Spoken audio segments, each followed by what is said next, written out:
Prologue.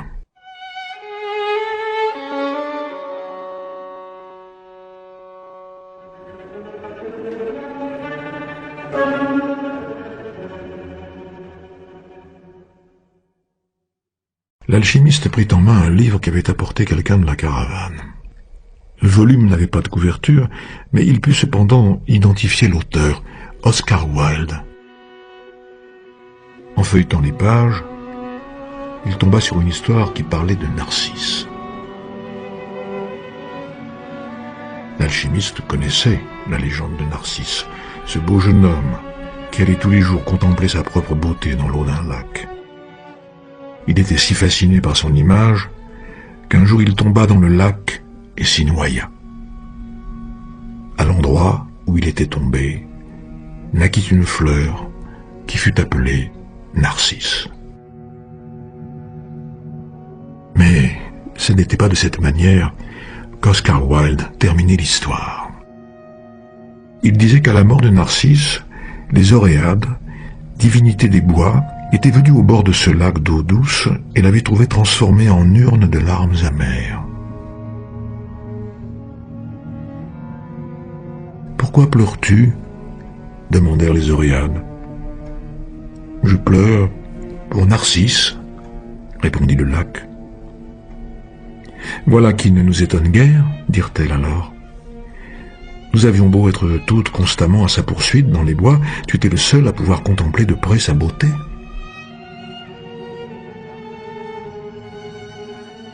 Narcisse était donc beau ? Demanda le lac.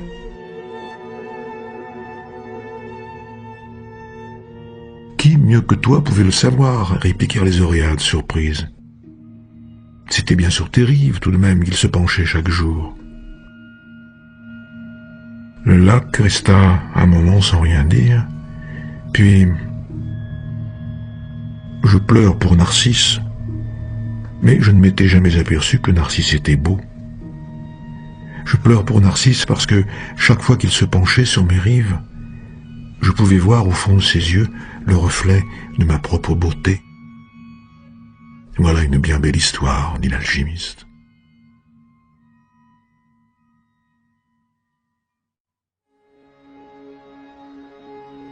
Il se nommait Santiago. Le jour déclinait lorsqu'il arriva avec son troupeau devant une vieille église abandonnée. Le toit s'était écroulé depuis bien longtemps et un énorme sycomore avait grandi à l'emplacement où se trouvait autrefois la sacristie.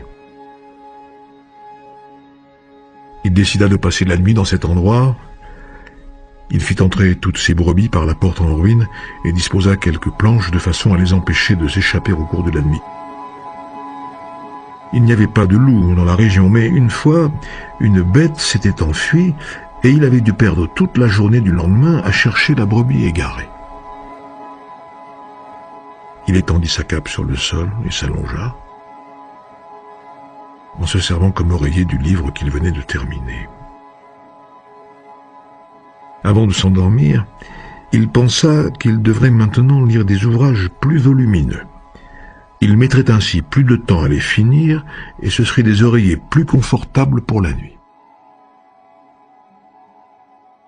Il faisait encore sombre quand il s'éveilla. Il regarda au-dessus de lui et vit scintiller les étoiles au travers du toit à moitié effondré. J'aurais bien aimé dormir un peu plus longtemps. Il avait fait le même rêve que la semaine précédente, et de nouveau s'était réveillé avant la fin. Il se leva et but une gorgée de vin, puis il se saisit de sa houlette et se mit à réveiller les brebis qui dormaient encore. Il avait remarqué que la plupart des bêtes sortaient du sommeil sitôt que lui-même reprenait conscience, comme si quelque mystérieuse énergie eût uni sa vie à celle de ses moutons, qui depuis 2 ans parcouraient le pays avec lui en quête de nourriture et d'eau. Ils se sont si bien habitués à moi qu'ils connaissent mes horaires. Puis, après un instant de réflexion, il pensa que ce pouvait aussi bien être l'inverse. C'était lui qui s'était habitué aux horaires des animaux. Il y avait cependant des brebis qui tardaient un peu plus à se relever. Il les réveilla une à une avec son bâton, en appelant chacune d'elles par son nom, Il avait toujours été persuadé que les brebis étaient capables de comprendre ce qu'il disait. Aussi leur lisait-il parfois certains passages des livres qu'il avait marqués, ou bien il leur parlait de la solitude ou de la joie de vivre d'un berger dans la campagne, commentait les dernières nouveautés qu'il avait vues dans les villes par où il avait l'habitude de passer. Depuis l'avant-veille, pourtant, il n'avait pratiquement pas eu d'autre sujet de conversation que cette jeune fille qui habitait la ville où il allait arriver 4 jours plus tard. C'était la fille d'un commerçant. Il n'était venu là qu'une fois l'année précédente. Le commerçant possédait un magasin de tissus et il aimait voir tondre les brebis sous ses yeux pour éviter toute tromperie sur la marchandise. Un ami lui avait indiqué le magasin et le berger y avait amené son troupeau. J'ai besoin de vendre un peu de laine. La boutique était pleine et le commerçant demanda au berger d'attendre jusqu'en début de soirée. Celui-ci alla donc s'asseoir sur le trottoir du magasin et tira un livre de sa besace. Je ne savais pas que les bergers pouvaient lire des livres. C'était une jeune fille qui avait le type même de la région d'Andalousie, avec ses longs cheveux noirs et des yeux qui rappelaient vaguement les anciens conquérants maures. C'est que les brebis enseignent plus de choses que les livres. Ils restèrent à bavarder plus de 2 heures durant. Elle dit qu'elle était la fille du commerçant et parla de la vie au village où chaque jour était semblable au précédent. Le berger raconta la campagne d'Andalousie, les dernières nouveautés qu'il avait vues dans les villes par où il était passé. Il était heureux de n'être pas obligé de toujours converser avec ses brebis. Comment avez-vous appris à lire? Comme tout le monde. À l'école. Mais alors, si vous savez lire, pourquoi n'êtes-vous donc qu'un berger? Le jeune homme se déroba pour n'avoir pas à répondre à cette question. Il était bien sûr que la jeune fille ne pourrait pas comprendre. Il continua à raconter ses histoires de voyage, et les petits yeux mauresques s'ouvraient tout grands, ou se refermaient sous l'effet de l'ébahissement et de la surprise. À mesure que le temps passait, le jeune homme se prit à souhaiter que ce jour ne finît jamais, que le père de la jeune fille demeurât occupé longtemps encore. Il lui demanda d'attendre pendant 3 jours. Il se rendit compte qu'il ressentait quelque chose qu'il n'avait encore jamais éprouvé jusqu'alors. L'envie de se fixer pour toujours dans une même ville. Avec la jeune fille aux cheveux noirs, les jours ne seraient jamais semblables. Mais le commerçant arriva, finalement, et lui demanda de tondre 4 brebis. Puis il paya ce qu'il devait et l'invita à revenir l'année suivante.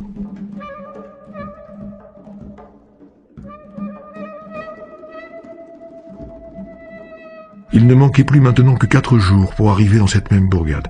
Il était tout excité et en même temps plein d'incertitudes. Peut-être la jeune fille l'aurait-elle oublié. Il ne manquait pas de berger qui passait par là pour vendre de la laine. Peu importe. Dit-il parlant à ses brebis. Moi aussi je connais d'autres filles dans d'autres villes. Mais dans le fond de son cœur, il savait que c'était loin d'être sans importance.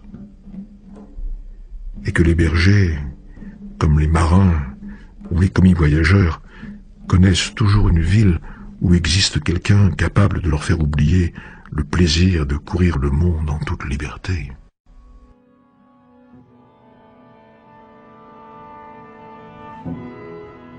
Alors que paraissaient les premières lueurs de l'aube, le berger commença à faire avancer ses moutons dans la direction du soleil levant. Ils n'ont jamais besoin de prendre une décision. C'est peut-être pour cette raison qu'ils restent toujours auprès de moi. Le seul besoin qu'éprouvaient les moutons, c'était celui d'eau et de nourriture. Et tant que leur berger connaîtrait les meilleurs pâturages d'Andalousie, ils seraient toujours ses amis. même si tous les jours étaient semblables les uns aux autres, faits de longues heures qui se traînaient entre le lever et le coucher du soleil, même s'ils n'avaient jamais lu le moindre livre au cours de leur brève existence et ignoraient la langue des hommes qui racontaient ce qui se passait dans les villages. Ils se contentaient de nourriture et d'eau, et c'était en effet bien suffisant. En échange, ils offraient généreusement leur laine, leur compagnie, et de temps en temps, leur viande. Si d'un moment à l'autre, je me transformais en monstre et me mettais à les tuer un à un, ils ne commenceraient à comprendre qu'une fois le troupeau déjà presque tout entier exterminé. Parce qu'ils ont confiance en moi, qu'ils ont cessé de se fier à leurs propres instincts. Tout cela parce que c'est moi qui les mène au pâturage. Le jeune homme commença à se surprendre de ses propres pensées, à les trouver bizarres. L'église, avec ce sycomore qui poussait à l'intérieur, était peut-être hantée. Était-ce pour cette raison qu'il avait encore refait ce même rêve, et qu'il éprouvait maintenant une sorte de colère à l'encontre des brebis, ses amis toujours fidèles? Il but un peu du vin qui lui restait du souper de la veille et serra son manteau contre son corps. Il savait que dans quelques heures, avec le soleil à pic, il allait faire si chaud qu'il ne pourrait plus mener son troupeau à travers la campagne. À cette heure-là, en été, toute l'Espagne dormait. La chaleur durait jusqu'à la nuit, et pendant tout ce temps, il lui faudrait transporter son manteau avec lui. Malgré tout, quand il avait envie de se plaindre de cette charge, il se souvenait que, grâce à cette charge, précisément, il n'avait pas ressenti le froid du petit matin. Nous devons toujours être prêts à affronter les surprises du temps. Et il acceptait avec gratitude le poids de son manteau. Celui-ci avait donc sa raison d'être, comme le jeune homme lui-même. Au bout de 2 années passées à parcourir les plaines de l'Andalousie, il connaissait par cœur toutes les villes de la région, et c'était là ce qui donnait un sens à sa vie, voyager. Il avait l'intention, cette fois-ci, d'expliquer à la jeune fille pourquoi un simple berger peut savoir lire. Jusqu'à l'âge de 16 ans, il avait fréquenté le séminaire. Ses parents aurait voulu faire de lui un prêtre, motif de fierté pour une humble famille paysanne qui travaillait tout juste pour la nourriture et l'eau comme ses moutons. Il avait étudié le latin, l'espagnol, la théologie, mais depuis sa petite enfance, il rêvait de connaître le monde, et c'était là quelque chose de bien plus important que de connaître Dieu ou les péchés des hommes. Un beau soir, en allant voir sa famille, il s'était armé de courage et avait dit à son père qu'il ne voulait pas être curé. Il voulait voyager. Des hommes venus du monde entier sont déjà passés par ce village, mon fils. Ils viennent ici chercher des choses nouvelles. Mais il reste toujours les mêmes hommes. Ils vont jusqu'à la colline pour visiter le château et trouvent que le passé valait mieux que le présent.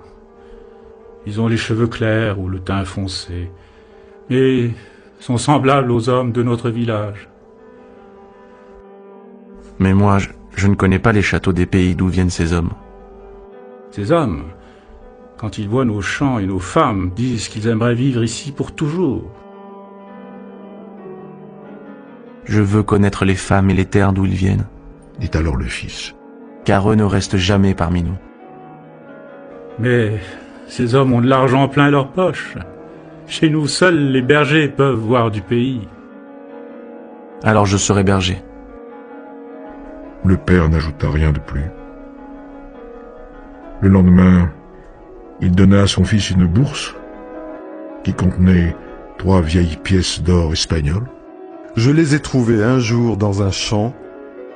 Dans mon idée, elles devaient aller à l'église, à l'occasion de ton ordination.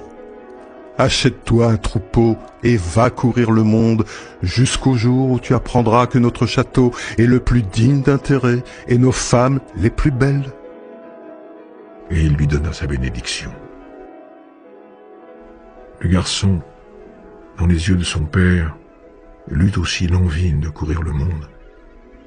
Une envie qui vivait toujours, en dépit des dizaines d'années au cours desquelles il avait essayé de la faire passer en demeurant dans le même lieu pour y dormir chaque nuit, y boire et y manger. L'horizon se teinta de rouge, puis le soleil apparut. Le jeune homme se souvint de la conversation avec son père et se sentit heureux. Il avait déjà connu bien des châteaux et bien des femmes, mais aucune ne pouvait égaler celle qui l'attendait à 2 jours de là. Il possédait un manteau, un livre, qu'il pourrait échanger contre un autre, un troupeau de moutons. Le plus important toutefois, c'était que chaque jour, il réalisait le grand rêve de sa vie, voyager. Quand il serait fatigué des campagnes d'Andalousie, il pourrait vendre ses moutons et devenir marin. Quand il en aurait assez de la mer, il aurait connu des quantités de villes, des quantités de femmes, des quantités d'occasions d'être heureux. Comment peut-on aller chercher Dieu au séminaire ? Se demanda-t-il, tout en regardant naître le soleil. Chaque fois que c'était possible, il tâchait de trouver un nouvel itinéraire. Il n'était jamais venu jusqu'à cette église, alors qu'il était pourtant passé par là tant de fois. Le monde était grand, inépuisable, et s'il laissait ses moutons le guider, ne serait-ce qu'un peu de temps, il finirait par découvrir encore bien des choses pleines d'intérêt.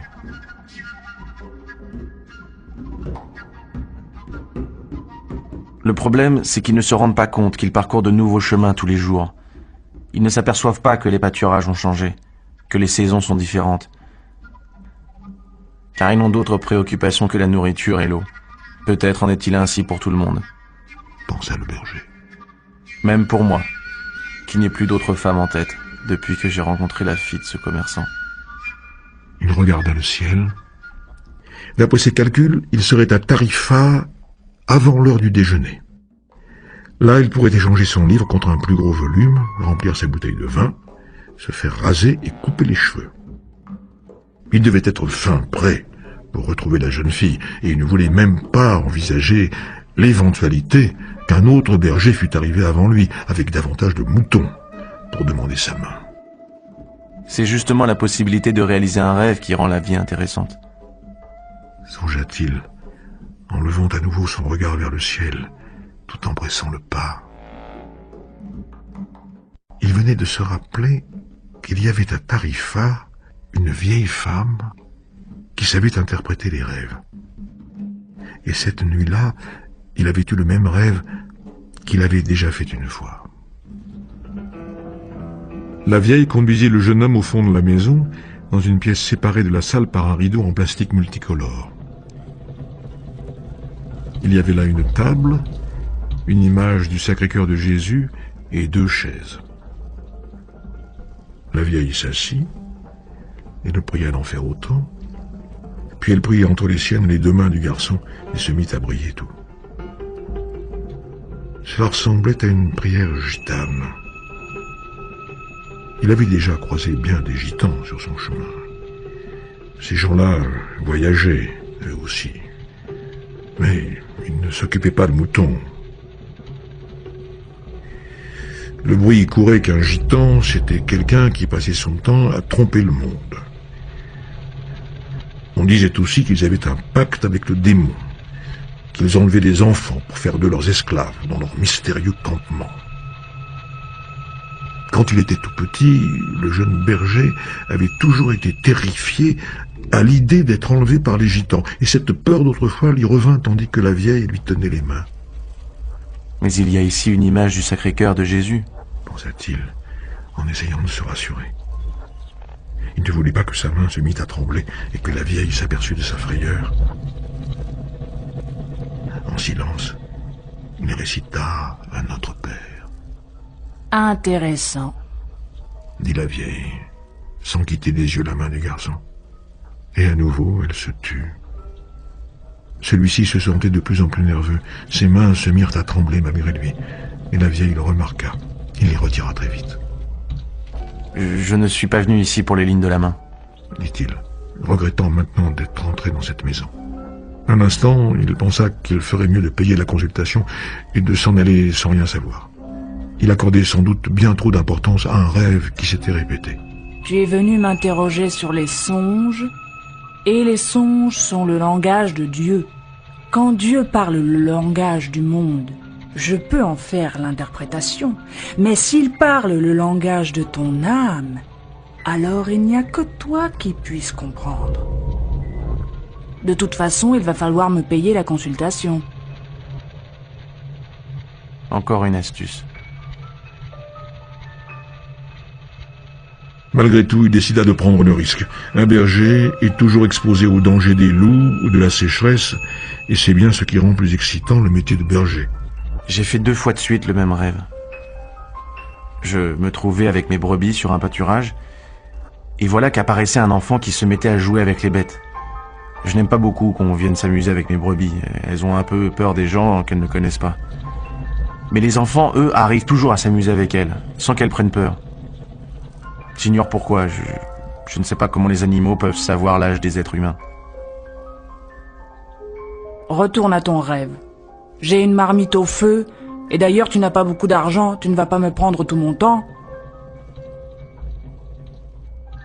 L'enfant continuait à jouer avec les brebis pendant un moment, et tout d'un coup, il me prenait par la main et me conduisait jusqu'aux pyramides d'Égypte. Il marqua un temps d'arrêt pour voir si la vieille savait ce qu'étaient les pyramides d'Égypte.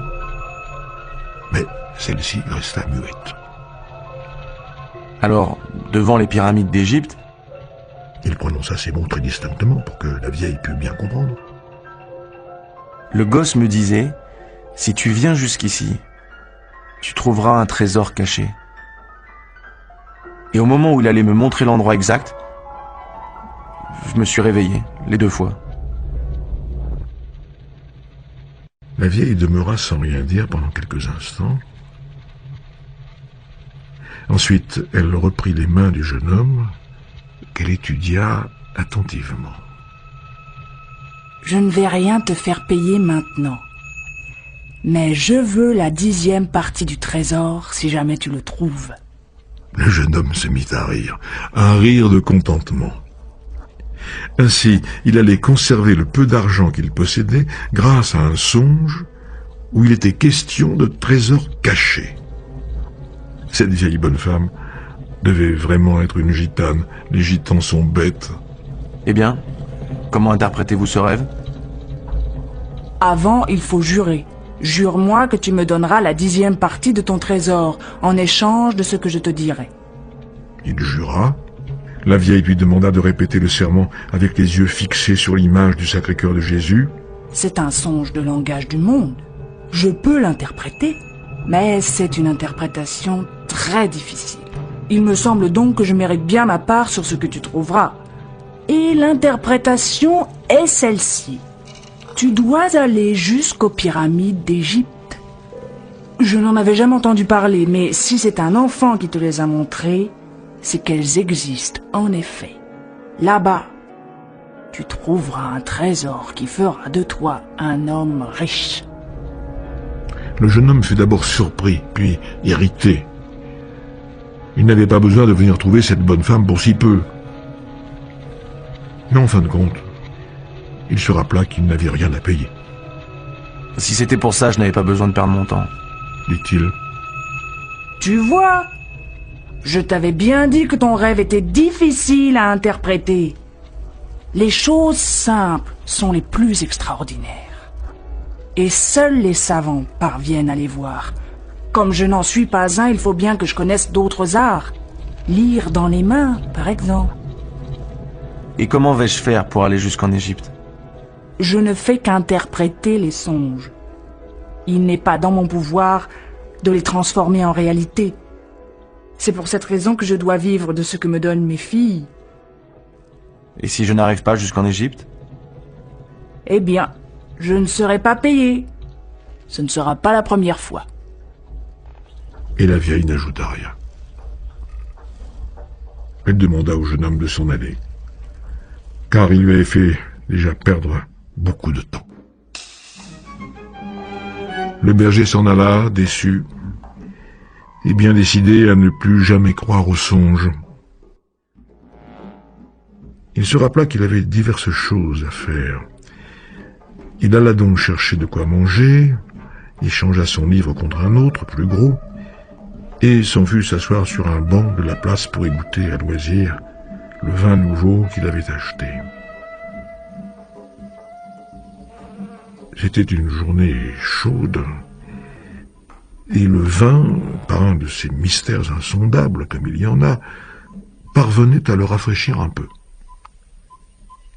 Ses moutons se trouvaient à l'entrée de la ville, dans l'étable d'un nouvel ami qu'il s'était fait. Il connaissait beaucoup de monde dans ces parages, et c'était bien pourquoi il aimait tant voyager. On arrive toujours à se faire de nouveaux amis, sans avoir besoin de rester avec eux jour après jour. Lorsqu'on voit toujours les mêmes personnes, comme c'était le cas au séminaire, on en vient à considérer qu'elles font partie de notre vie. Et alors, puisqu'elles font partie de notre vie, elles finissent par vouloir transformer notre vie. Et si nous ne sommes pas tels qu'elles souhaiteraient nous voir, les voilà mécontentes. Car tout le monde croit savoir exactement comment nous devrions vivre. Mais personne ne sait jamais comment il doit lui-même vivre sa propre vie. Un peu comme la bonne femme des rêves, qui ne savait pas les transformer en réalité. Il décida d'attendre que le soleil baisse un peu avant de repartir dans la campagne avec ses brebis. Dans 3 jours, il allait revoir la fille du commerçant. Il commença à lire le livre que lui avait procuré le curé de Tarifa. C'était un volume épais, et dès la première page, il y était question d'un enterrement. En outre, les noms des personnages étaient extrêmement compliqués. Si jamais il lui arrivait un jour d'écrire un livre, pensa-t-il, il introduirait les personnages un à un pour éviter au lecteur d'avoir à apprendre leurs noms par cœur tous à la fois. Alors qu'il arrivait à se concentrer un peu sur sa lecture, et c'était bien agréable, car il y avait un enterrement dans la neige, ce qui lui donnait une sensation de fraîcheur sous ce soleil brûlant. Un vieil homme vint s'asseoir à côté de lui et engagea la conversation. « Que font ces gens ?» demanda le vieillard en désignant les passants sur la place. « Ils travaillent » répondit le berger sèchement. Et il fit semblant d'être absorbé par ce qu'il lisait. En réalité, il songeait qu'il allait tondre ses brebis devant la fille du commerçant, et qu'elle serait à même de constater qu'il pouvait faire des choses bien intéressantes. Il avait déjà imaginé cette scène des dizaines de fois. Et toujours, il voyait la jeune fille s'émerveiller quand il commençait à lui expliquer que les moutons doivent être tondus de l'arrière vers l'avant. Il tâchait aussi de se rappeler quelques bonnes histoires à lui raconter tout en tondant les bêtes. C'était pour la plupart des histoires qu'il avait lues dans des livres, mais il les raconterait comme s'il les avait vécues lui-même. Elle ne saurait jamais la différence puisqu'elle ne savait pas lire dans les livres. Le vieillard insista, cependant. Il raconta qu'il était fatigué, qu'il avait soif, et demanda à boire une gorgée de vin. Le garçon offrit sa bouteille. Peut-être l'autre allait-il le laisser tranquille. Mais le vieil homme voulait absolument bavarder. Il demanda au berger ce qu'était le livre qu'il était en train de lire.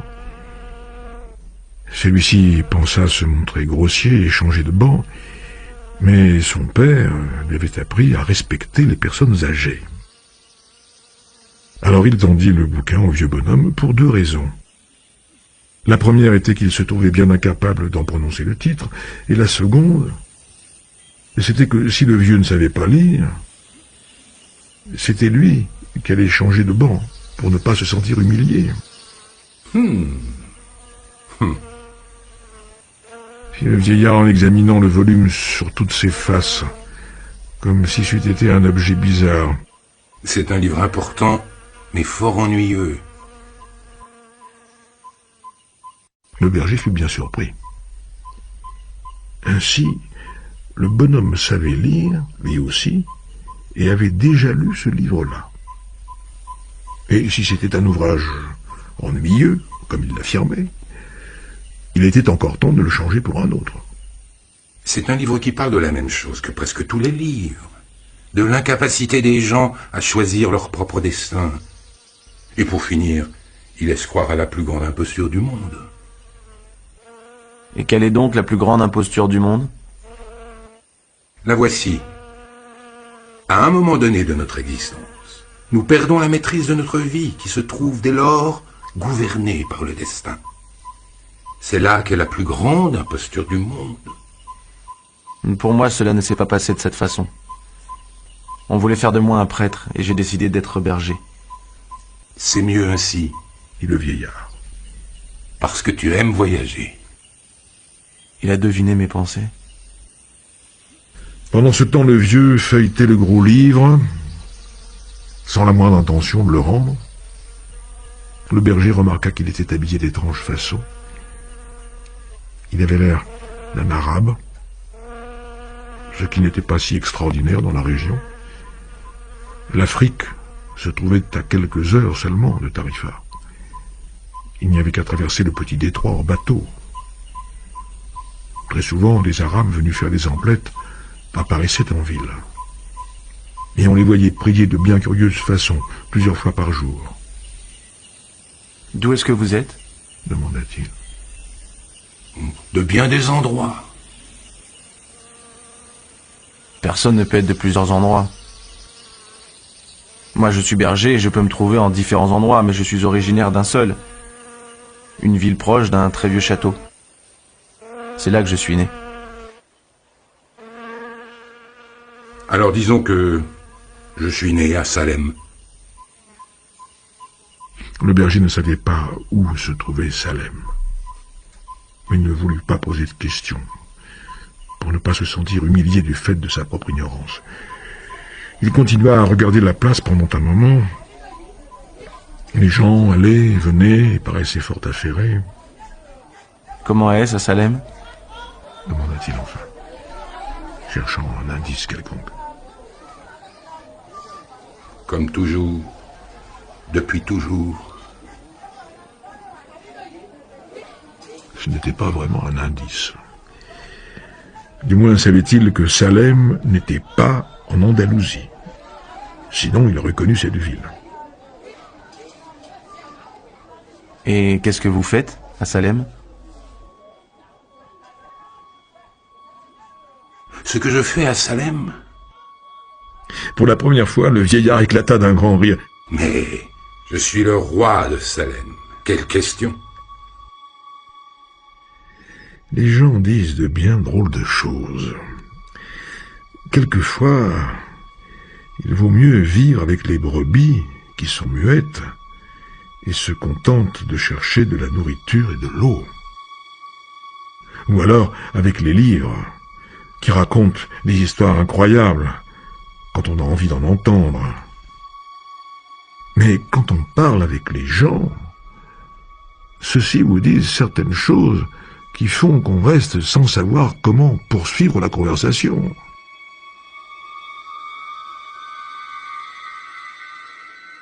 Je m'appelle Melchisédek, dit le vieil homme. Combien as-tu de moutons? Ce qu'il faut. Répondit le berger. Le vieux voulait en savoir un peu trop sur sa vie. Alors, Nous avons un problème. Je ne peux pas t'aider tant que tu penses savoir ce qu'il te faut de moutons. Le garçon commença à éprouver un certain agacement. Il ne demandait aucune aide. C'était le vieux qui lui avait demandé du vin, qui avait voulu bavarder, qui s'était intéressé à son livre. Rendez-moi ce livre. Il faut que j'aille chercher mes moutons et que je continue ma route. Donne-moi 1 sur 10. Et je